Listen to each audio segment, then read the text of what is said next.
Քանի որ Եվրանեստ խորհրդարանական վեաժողովի քարտուղարության հետ լուրջ խնդիրեր առաջացել, ես ուղղակի չհասցրեցի առաջի զեկուցման ժամանակ ստեղ լինել, դրա համար օգտագործեմ այս առիթը Հայաստանի Հանրապետության կառավարության եւ Գերմանիայի Դաշնության Հանրապետության կառավարության միջև 23 թվականի ֆինանսական համագործակցության մասին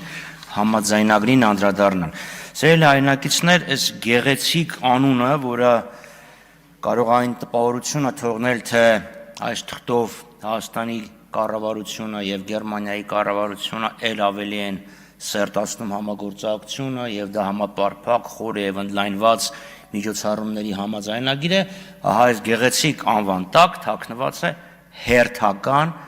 վարկային համաձայնագիրը 60 միլիոն եվրոյի կարգի սարսափելի ցածր կապիտալ,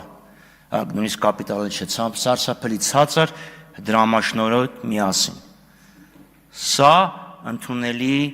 չի եւ մեխանիզմը Կենտրոնական բանկը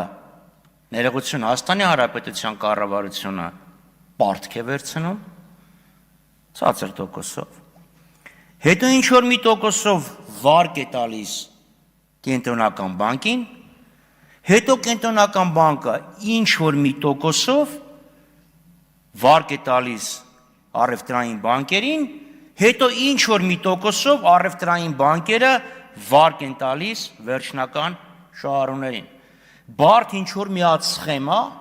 քողարկված գեղեցիկ քաղաքականապես հնչեղ անվան տակ։ Այս համաձայնագիրը ստորագրվել է 2023 թվականին։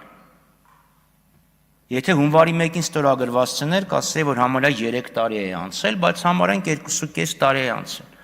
Ինչի 2.5 տարի անցած նոր սա ներկայացվեց։ Ես ֆրակցիոնից պետք է խոսեմ, կարող եմ շարունակեմ, թե ընդմիջեմ։ Կապտի ընդմիջեք, որտեղ հաջորդ խոսնակն լսի։ Գերան Նազարյան ամուց։